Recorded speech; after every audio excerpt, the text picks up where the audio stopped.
It's Fed time, and you guys know what that means. That means Wimbledon is finally here. 2 weeks of magic, Christmas-like fun for grown-ups. And let me tell you, Federer was looking real good today, so Fed heads, be happy, and he didn't have to use much energy because his opponent retired in under an hour. And so did Novak Djokovic's. Now, Rafael Nadal and Andy Murray had to play the entire first-round match for their debuts at Wimbledon, but they both looked great. And Andy Murray says his hip is A-OK, and the entire UK is rubbing Andy's hip telepathically via the sun.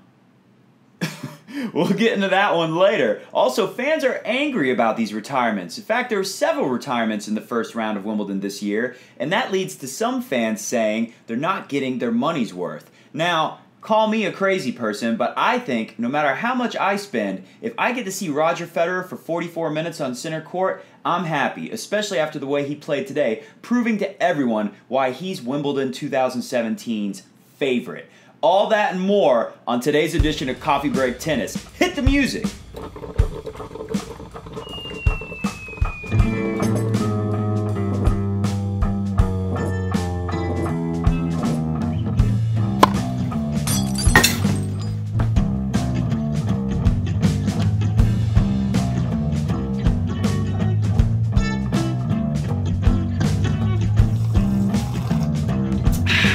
That's good.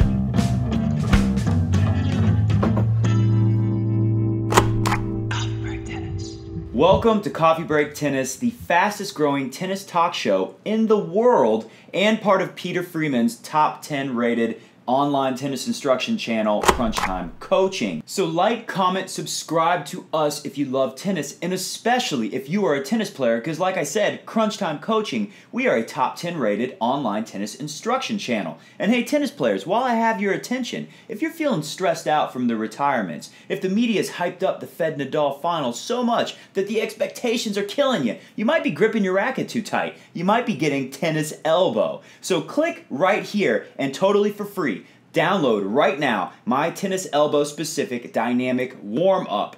Don't kill yourself out there on the tennis court. Do the warm-up. It's that simple, and it's totally free. So make sure you click up there or look in the comments section below in the description of this video. You don't want to miss out on the dynamic warm-up. And trust me, I'm a certified tennis performance trainer. I know what I'm talking about.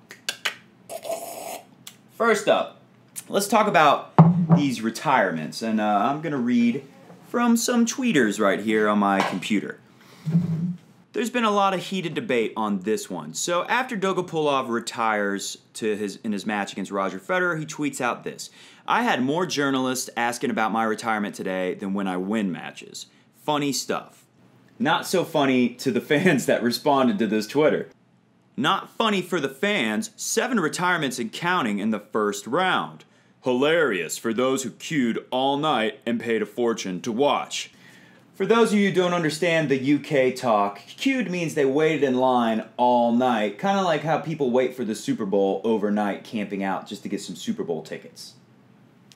You shouldn't have played knowing you couldn't finish. It cost a fortune, ticket, day off work, traveling, food. Nice one, pal. Thumbs up, smiling, excited, poo pile emoji. Now, I bet it does cost a fortune. I get the point. What's his name? Roger Melling, who tweeted this. But honestly, I don't think anyone except for Alexander Dogopolov knew whether or not he was going to be able to finish that match. And to be honest with you, I bet you he didn't really even know until maybe about the moment when he lunged for Roger Federer's 10,000th record-setting ace that came towards the end of that match, and maybe felt something in his body and thought, uh-oh, that didn't feel too good. I might not be able to walk tomorrow if I keep playing this match. Better retire. And I guarantee you that Roger Meller, this angry tweeter, definitely didn't know. I mean, according to his profile, he thinks life is, I'll say, excrement, and he lives in Excrementville. What a surprise. An angry person making angry comments on the internet lives in Excrementville. I've done some defense, now I gotta criticize a little, so I'm sorry, Alexander Dogopolov fans. But listen, Alex, can I call you Alex? This was not the best thing to be tweeting out from a PR, public relations standpoint. And honestly, if you want to get the respect from the media that you're talking about here, you got to do a lot more winning. I'm sorry. In the age of Roger Federer, Rafael Nadal, Stan Wawrinka, Novak Djokovic, Andy Murray, I mean, if you want to get the respect that you're asking for from the media here and not only get attention when you lose to a great player or retire against one, you got to do a lot of winning. Now, Alex, you got a great game, and I respect you very much, and everyone out there knows that you're quite a character on tour, and we love you, so don't take it the wrong way, and good luck out there. I hope you feel better soon.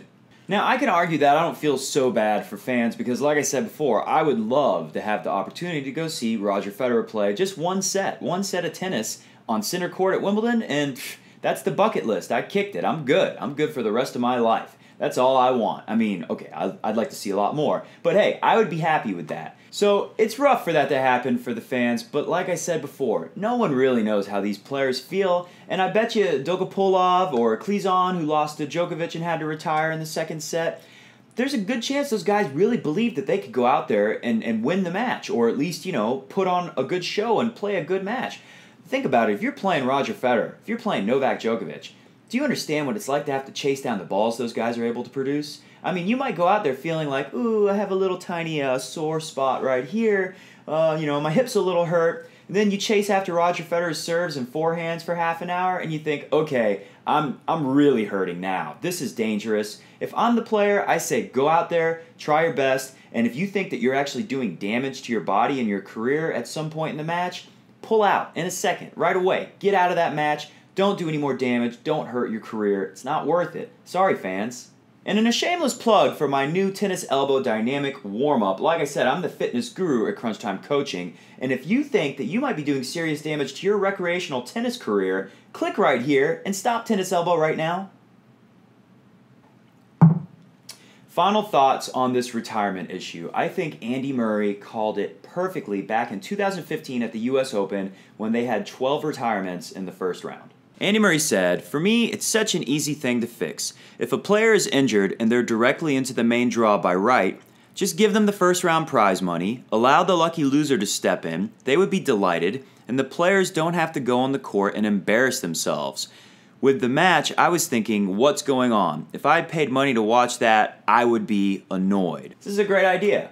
Gives the lower ranked players who lost in qualifying a chance to actually get in the main draw, and it helps the fans out. They get to see more tennis for their money. So let's rate the performances of the Big Four in round one. And speaking of being annoyed with injuries, Andy Murray must have been wondering what's going on when he saw this headline in The Sun. "Lay a hand on Andy." That's right, The Sun asked its readers to rub this photograph of Andy's hip for good luck. Well, I guess it worked because Andy Murray looked great in his first round against Bublik.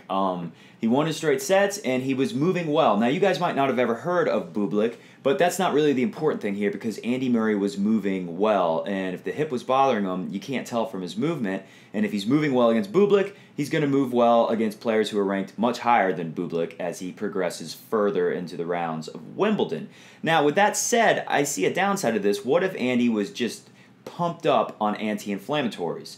Not that there's anything wrong with that, but it's not the best for the body. You can't do that all the time. It might work for one round, but then the second round, the body might not react too well to getting by on the anti-inflammatories. Now, I don't know if this is what happened, so we'll find out soon if that's what the deal is. And he's got Dustin Brown tomorrow in the second round. So, tennis fans, watch that match closely with interest. If Andy Murray was just getting by on anti-inflammatories, we're going to see him not move as well against Dustin Brown. He could be in some real danger. But we could also find out that Andy Murray is in fact healthy and ready to make a deep run at Wimbledon.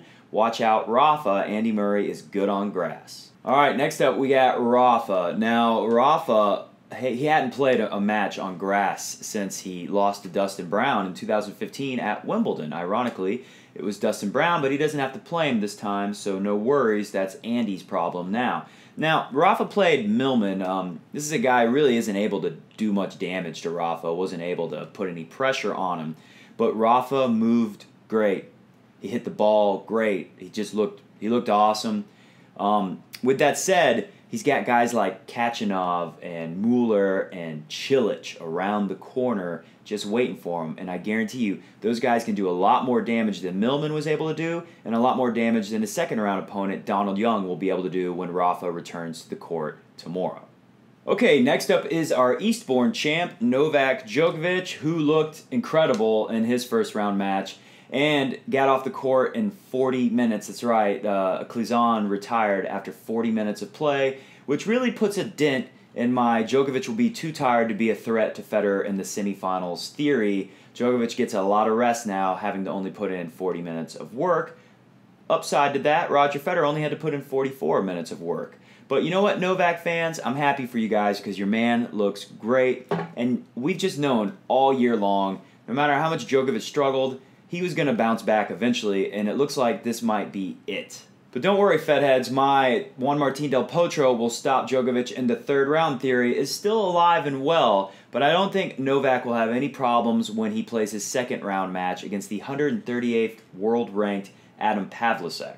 And I saved the best for last because, let's face it, I'm the original Fedhead, I'm the biggest Roger Federer fan in the world, maybe, and I try to be unbiased as much as I can, but I love Roger, and I predicted this win. I said if he plays anything like the way he did in Germany for his warm-up grass tournament, that he would just easy win over Dolgopolov, straight sets.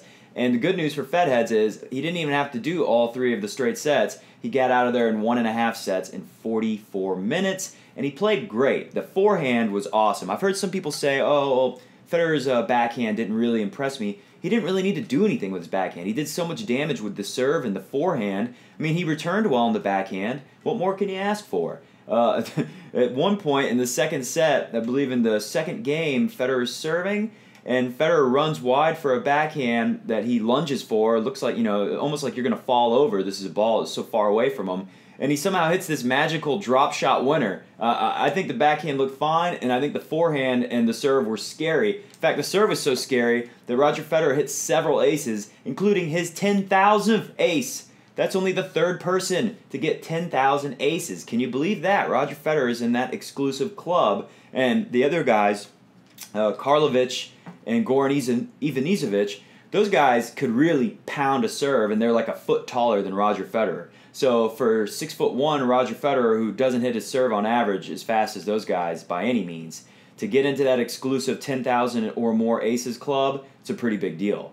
And if that wasn't enough for you, Fedheads, there were some more records being set. Roger Federer set a record 85th Wimbledon victory. That's right, he's won 85 matches at Wimbledon, more than anyone ever in the history of tennis. So, all a good day's work for the GOAT, and I don't think he's going to have any trouble in his second round, because next up he's got the 79th ranked player, Dusan Lajovic. And our final topic of the day, wins and losses from the field. Now, 128 people play in the men's draw at Wimbledon, so I'm not going to get to everyone. I'm sorry if I leave your favorite player out. Okay, first and foremost, I got to mention Marin Čilić.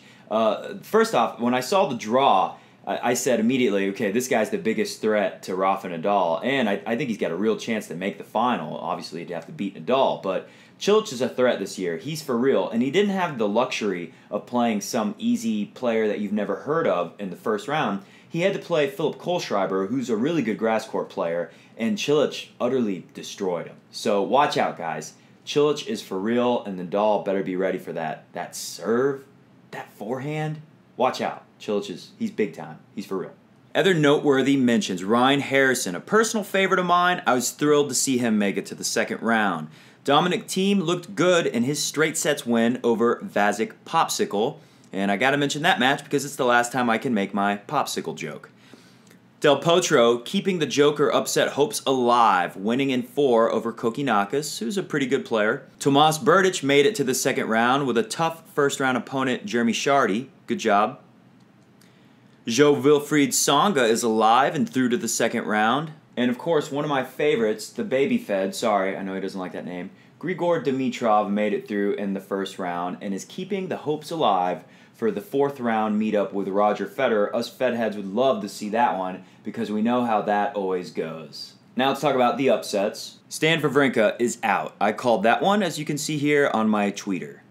Nick Kyrgios is out. I thought he would probably lose fairly early. Feliciano Lopez is out. That's a shocker. Ivo Karlovic is out. Richard Gasquet is out.